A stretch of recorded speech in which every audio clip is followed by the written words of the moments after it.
Terima kasih pemirsa, Anda masih bersama kami, Bang Gaudens. Kita mau coba cari tahu dulu kepada seorang budayawan terkait dengan simbol persahabatan dari Jokowi Prabowo. Kita saat ini sudah terhubung lewat saluran telepon dengan budayawan Profesor Komarudin Hidayat. Prof. Komar, selamat pagi. Kelihatannya terputus, nanti kita akan coba lagi. Bang Gaudens, kalau kita melihat, saya ingat yang kembali saya katakan tadi, waktu Asian Games ada atlet pencaksilat kita menang, itu dia tarik dua orang ini dan waktu itu awal-awalnya kelihatannya agak kaku, tapi kemudian akhirnya cair suasana. Tapi kalau saya lihat kemarin di debat, itu sudah tidak sekaku saat Asian Games itu.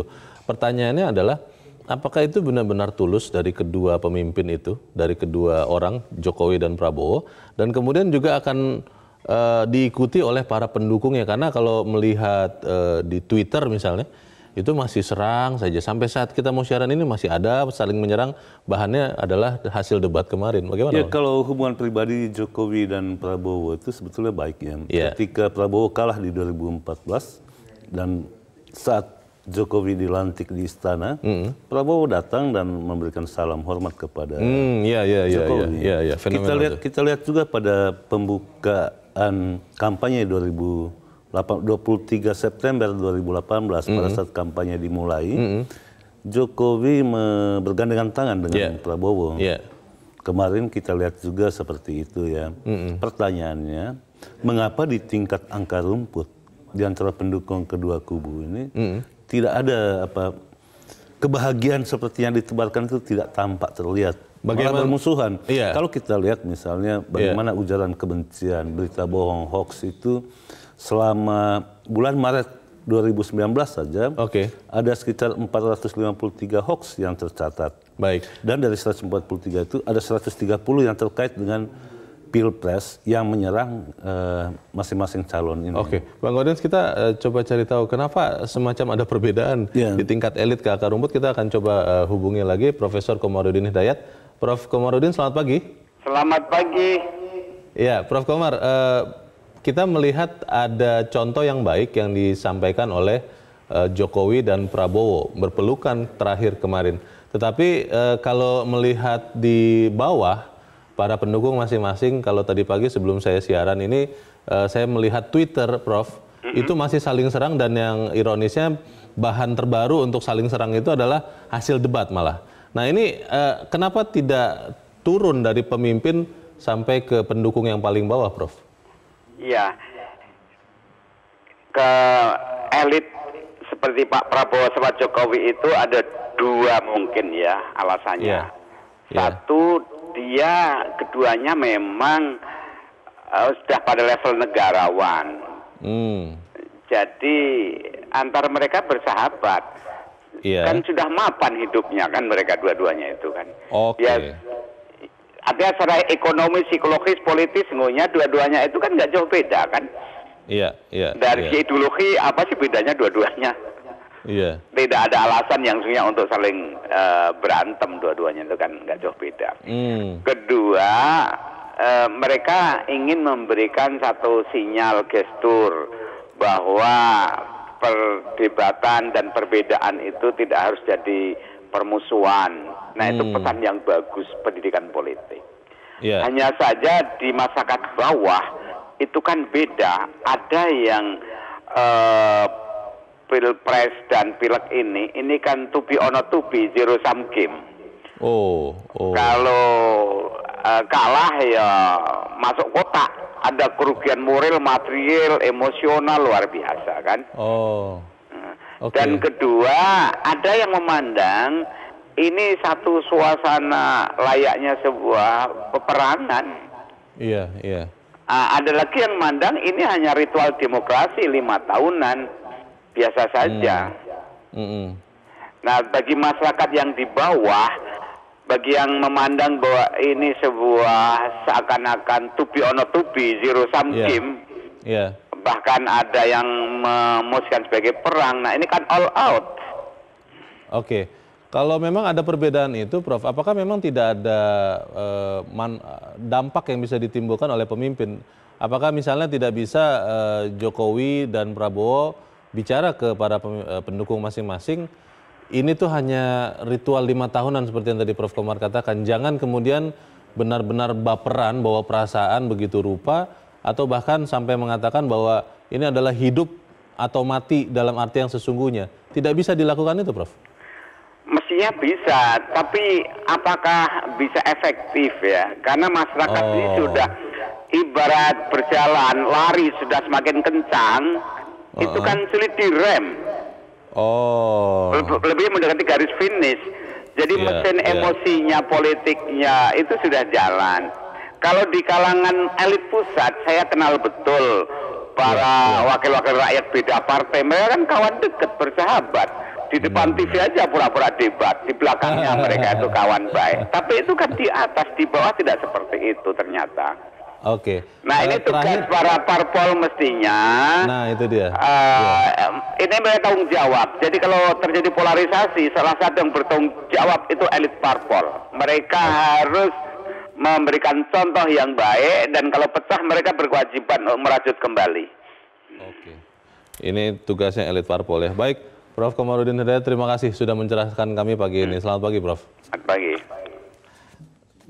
Itu dijelaskan oleh Pak Komarudin, Bang Gaudens. Tapi pertanyaannya adalah, saya juga heran ya, kenapa kemudian banyak sekali masyarakat yang melihat ini benar-benar all or nothing begitu. Jadi harus menang, kalau tidak kemudian ketika misalnya yang didukungnya kalah, ini adalah kematian walaupun mungkin tidak harafiah, tapi ini adalah akhir dari hidupnya. Kok bisa sampai begitu, Bang? Ya, pada tingkat akar rumput itu kan ketika mereka mengidentifikasikan diri dengan kelompok tertentu, di sana emosional yang bermain, bukan lagi rasional. Emosi ya? Emosi, ya. Ketika emosional mereka sangat mendambakan yang dijunjungnya itu bisa harus menang. Kata harus ini kan berarti dengan segala cara harus dilakukan. Salah satu cara yang paling mudah dilakukan ya memutarbalikkan fakta. Di sana ada fitnah, ada ujaran kebencian. Dan itulah yang terjadi. Saya katakan tadi di bulan Maret saja ada 130 ujaran kebencian dan kebohongan itu sengaja dikemas hanya untuk memenangkan pasangan calon yang didukung. Ini kan hal yang tidak mesti dilakukan. Oke, tapi pertanyaannya kembali lagi tadi, kalau di tingkat elit yang memang sudah aman lah ya, tadi dikatakan Prof. Komarudin sudah cukup hidupnya terpenuhi, itu tidak bisa memberikan arahan kepada para pendukungnya untuk juga melakukan hal yang sama. Ya, jujur kita katakan bahwa politik di Indonesia itu lebih banyak kepura-puraan ya. Di panggung depan, ruang kepura-puraan itu sangat tampak lihat bagaimana orang saling bergandengan, saling menghormati di panggung depannya itu. Tetapi begitu masuk panggung belakang, di sana itu malah dimanfaatkan, justru akar rumput itu dimanfaatkan oleh para elit untuk memenangi kontestasi. Jadi hanya pura-pura itu, bersalaman, berpelukan ataupun menunjukkan pesan perdamaian itu hanya acting saja begitu? Kelihatannya seperti itu karena walaupun ada kesungguhan di sana, tetapi itu kan tidak terpancar, tidak memantul kepada akar rumputnya.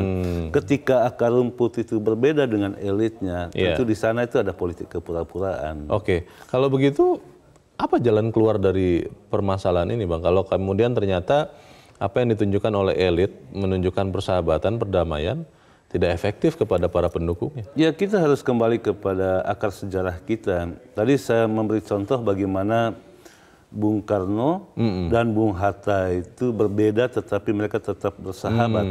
Nah, ada kesungguhan di sana.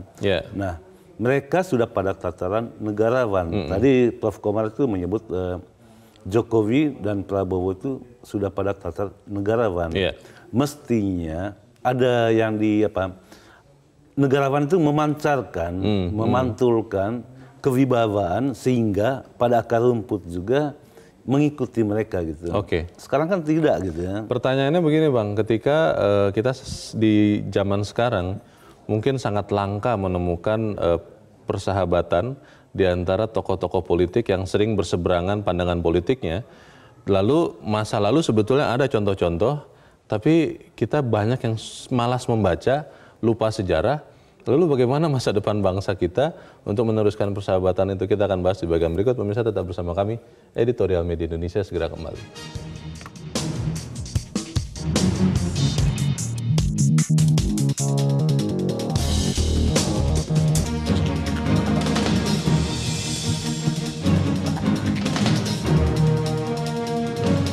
Terima kasih pemirsa, Anda masih bersama kami. Bang Gaudens, kita mau mendengarkan dulu pendapat dari pemirsa Metro TV, apakah mereka sudah menangkap pesan perdamaian itu.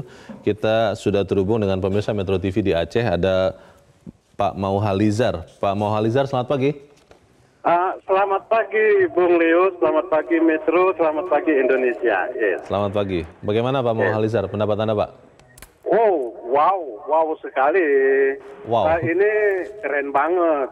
Ini sangat Pancasilais. Ini baru Indonesia yang sangat berbudaya.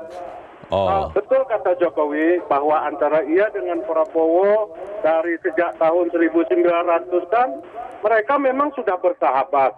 Baik waktu di PT Kiani Sakti di Kalimantan maupun ketika di PT Alasilu di Aceh. Mereka berdua adalah sahabat yang sangat-sangat akrab, sangat erat dari dulu. Jadi closing statement yang mereka tunjukkan di debat Pilpres sangat perlu dicontoh oleh seluruh lapisan masyarakat dari Sabang sampai Merauke. Namun yang sangat menjadi masalah sekarang Bung Leo, para analisis yaitu tim SES 01 dan 02 bila berdebat di televisi sama sekali tidak menunjukkan sikap negarawan. Mereka saling serang, saling hujat, bahkan terkadang seakan-akan akan saling berhantam gitu. Hal inilah yang sangat kontradiktif. Jadi hal ini yang dapat menularkan bibit-bibit perpecahan, pertikaian sampai ke akar rumput, terutama di ujung Indonesia di Aceh ini. Oke, baik. Terima kasih Pak Mauhalizar di Aceh untuk pendapat Anda. Selamat pagi Pak. Di belakang Pak Mauhalizar ada Pak Sukarwan di Magelang, Jawa Tengah. Pak Sukarwan, selamat pagi Pak. Selamat pagi Metro. Selamat pagi Pak Sukarwan. Silakan Pak, pendapat Anda Pak. Ya, saya melihat debat yang terakhir itu endingnya sangat bagus ya dari kedua paslon baik 01 02. Ya. Terutama paslon 01 yang menceritakan rantainya putus sehingga perdebatan kita nggak akan putus. Jadi kita harus banyak belajar dari sepak bola kemarin misalnya Madura United main di kandangnya Lamongan, Lamongan KO. Juga penontonnya Lamongan tidak marah, tidak demo, santai-santai saja. Dan nanti siapapun yang menang, siapapun yang kalah, yang menang jangan sombong, harus merangkul yang kalah. Dan yang kalah harus legowo, jangan terus pendukungnya ngamuk.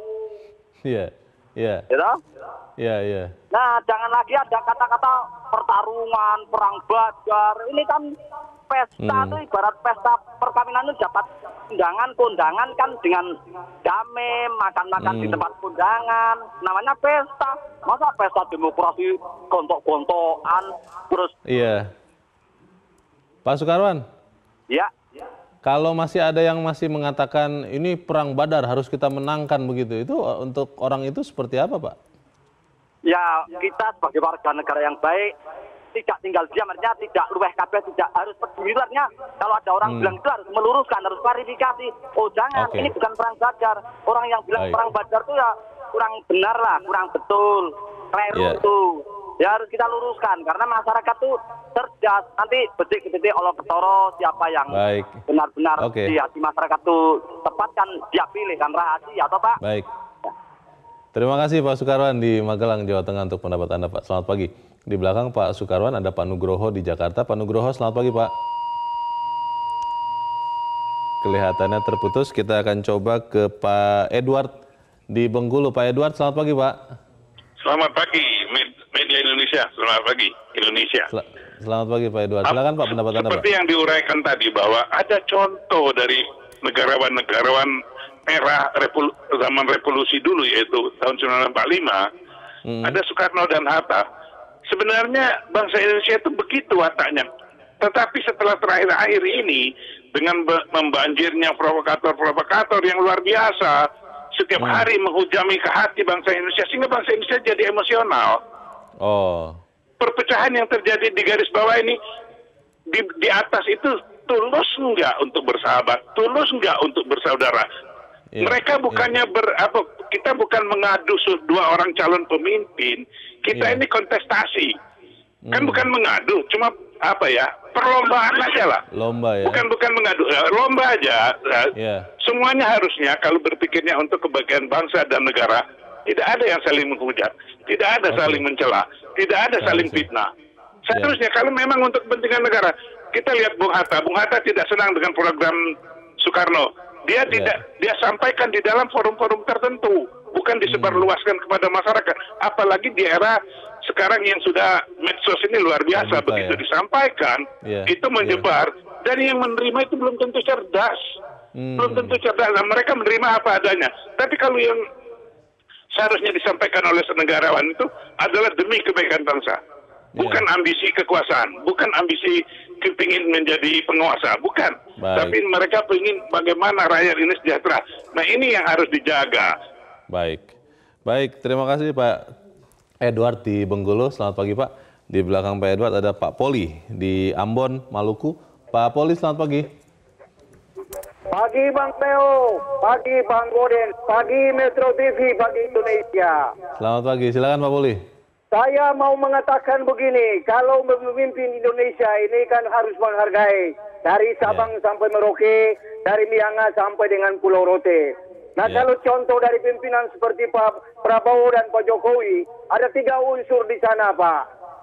Sebagai pemimpin harus punya kecerdasan intelektual, kecerdasan emosional, kecerdasan spiritual. Ada di mereka 2 itu Pak Prabowo maupun Pak Jokowi. Oleh sebab itu kalau kita memilih presiden, ya siapapun jadi presiden, memimpin 269 juta rakyat Indonesia agar keluar dari permasalahan sosial dan kesejahteraan.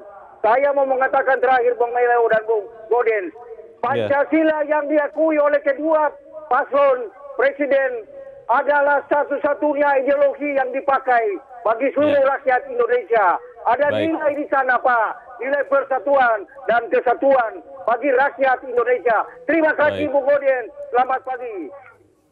Terima kasih Pak Poli di Ambon, Maluku. Selamat pagi Pak. Di belakang Pak Poli ada Pak Nugroho di Jakarta. Pak Nugroho, selamat pagi Pak. Selamat pagi Bung Fabian, selamat pagi Bung Leonard. Selamat pagi. Silakan Pak Nugroho.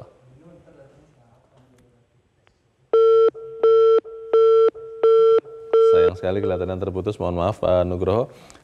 Bang Goden, kalau kita melihat, para pemirsa juga melihat ini adalah satu contoh yang baik. Tapi kembali lagi ke pertanyaannya, apakah kemudian itu bisa menular kepada terutama pendukung masing-masing dulu lah, bukan kepada rakyat yang luas dulu, kepada pendukung masing-masing, bisa tidak sama-sama saling menghargai kalau nanti setelah 17 April 2019 salah satu yang mereka dukung itu kalah, karena konon katanya dari tahun 2014 itu masih ada yang sakit hati bahkan sampai sekarang Bang, bagaimana?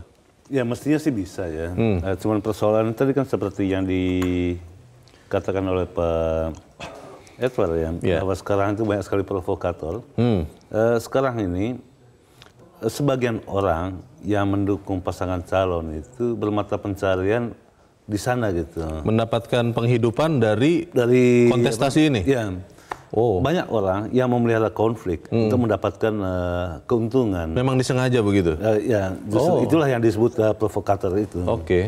Nah, kalau pemimpin ataupun pengikut pemimpin memelihara orang-orang seperti ini, ya kira-kira seperti inilah jadinya. Apalagi kalau politik itu dibawa-bawa dalam persoalan yang wilayah lain, dalam wilayah agama, wilayah ideologi. Mestinya politik, kontestasi elektoral atau pemilu itu mestinya cara damai untuk suksesi kepemimpinan. Karena ini cara damai, mestinya segala cara yang menuju ke sana itu juga dilakukan dengan damai gitu. Tidak boleh dengan gontok-gontokan. Nah, kita harus belajar bagaimana kontestasi dalam harmoni. Nah, ini sangat penting. Kenapa? Karena toh tujuan akhirnya itu untuk mencari pemimpin republik ini. Betul. Pemimpin untuk semua. Tidak lagi kelompok 01 atau 02. Siapapun yang keluar menjadi pemenang itu dia menjadi pemimpin untuk seluruh rakyat Indonesia. Bukan hanya untuk pendukungnya, begitu ya? Pendukungnya. Karena itu kewajiban pemimpin yang tadi saya katakan ketika di ruang depan itu sangat beradab gitu ya. Mestinya keadaban itu di ruang belakang, di panggung belakang juga disampaikan kepada para pengikutnya. Jangan membiarkan para pengikutnya untuk melakukan sesuatu yang di luar kendali. Gitu. Iya, karena kalau sekarang itu terjadi, sepertinya di luar kendali semua. Gitu, iya, karena kalau itu dibiarkan terus terjadi, ada pertanyaan juga sebetulnya punya wibawa tidak sih si pemimpin ini kepada para pendukungnya. Tapi pertanyaannya begini Bang, ketika sekarang kita kekurangan contoh yang konsisten. Kadang-kadang kita melihat ada orang yang berusaha jadi contoh, tapi itu hanya sekitar pemilunya, sekitar waktu kontestasi. Tapi di luar itu dia tidak melakukan itu. Nah, ini bagaimana solusinya untuk bangsa kita? Apalagi sekarang banyak pemilih baru, milenial, yang mungkin juga tidak tahu masa lalu. Bung Karno, Bung Hatta mungkin hanya tahu sebagai proklamator, tapi kehidupan mereka, jangan-jangan mereka tidak tahu. Ya, kalau kita berangkat dari undang-undang politik ya, undang-undang partai politik, di sana dikatakan partai politik itu salah satu fungsinya adalah melakukan pendidikan politik. Oke. Di dalam undang-undang pemilu, undang-undang 7 2017, di sana juga disebutkan kampanye sebagai pendidikan politik. Nah, marwah kampanye sebagai pendidikan politik itulah yang tidak ditampilkan dengan apik di ruang publik gitu. Yang terjadi sekarang ini kan saling caci maki gitu ya. Terutama bukan di level dua orang yang berkontestasi, terutama pendukung mereka itu atau tim suksesnya. Tadi disebutkan tim sukses. Nah, kita berharap para tim sukses juga bisa mengendalikan diri. Ya, toh pada akhirnya rakyat itulah juri terakhir.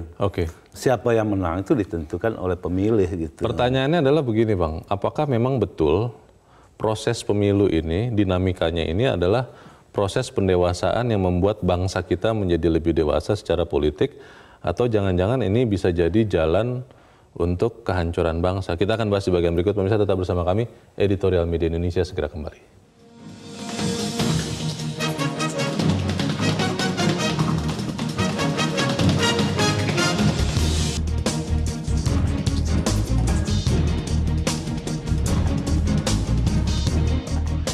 Terima kasih pemirsa, Anda masih bersama kami. Kita di bagian akhir dari diskusi kita pagi ini. Bang Gaudens, ada yang mengatakan bahwa masyarakat Indonesia itu patrilineal, melihat patron, bagaimana pemimpinnya itu akan diikuti.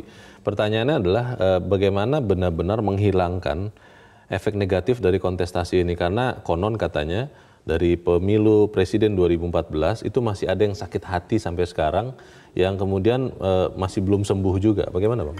Ya, pemilu itu kan instrumen ya, bukan tujuan. Tujuan akhir dari instrumen pemilu itu adalah terpilihnya pemimpin yang didukung oleh mayoritas masyarakat. Nah, tentu banyak hal yang mesti kita katakan. Ada kata-kata bijak begini, mencintai musuh itu, lawan itu harus sebagaimana kita mencintai diri sendiri. Ada juga kata bijak yang mengatakan musuh itu menjadi cermin buat kita. Nah, ketika kita menjadikan musuh sebagai cermin, di sana itu mestinya tidak ada lagi dendam ketika kalah. Atau dengan kata lain, di dalam politik mestinya tidak boleh ada sebut musuh lah ya. Lawan tanding boleh ya, karena sama seperti lawan debat gitu kan, bukan musuh di dalam debat gitu. Jokowi dan Prabowo sudah menunjukkan itu, terutama Jokowi ketika closing statement-nya, karena pertama kali yang menyebutkan bagaimana Jokowi bercerita bahwa dia sering naik sepeda dan rantainya putus, tetapi persahabatan Jokowi dengan Prabowo tidak seperti rantai putus itu.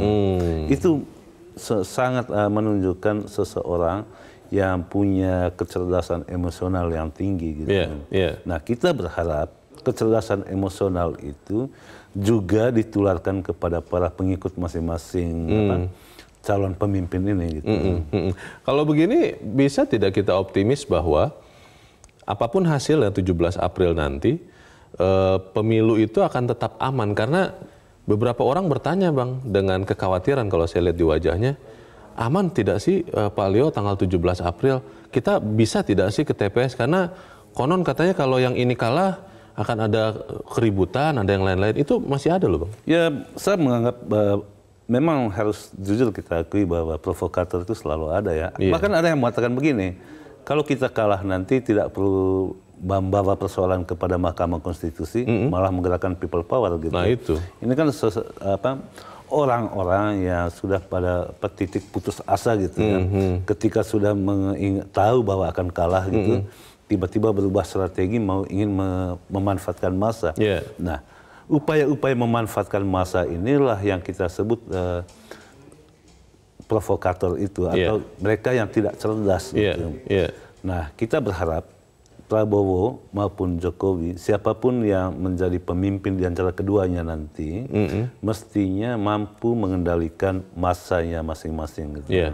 Dan kemudian kita juga berharap bahwa simbol perdamaian itu bukan hanya sekedar simbol ya, tapi benar-benar tulus dan dilaksanakan oleh mereka juga. Ya, lagi-lagi saya harus katakan bahwa perdamaian atau pertemanan, persahabatan di ruang publik di atas panggung debat itu mestinya juga turun sampai ke akar rumput gitu. Elok nian kalau di akar rumput juga orang saling bergandengan tangan dan tidak perlu takut datang ke TPS pada 17 April. Karena situasi aman kok. Baik, semoga itu yang terjadi. Bang Gaudensius Suhadi, terima kasih Bang sudah di sini. Selamat pagi. Pagi Bang. Pemirsa, elok nian kalau para pendukung mulai dari sekarang belajar berpolitik secara sehat dari Jokowi dan Prabowo. Jangan menjadikan perbedaan sebagai senjata untuk saling menjatuhkan. Jokowi dan Prabowo sudah berpelukan di atas panggung debat. Elok pula jika pendukung mereka mulai bergandengan tangan sambil tetap menghormati perbedaan pilihan politik masing-masing. Semoga itu yang terjadi. Saya Leonard Samosir, terima kasih sudah menyaksikan. Selamat pagi.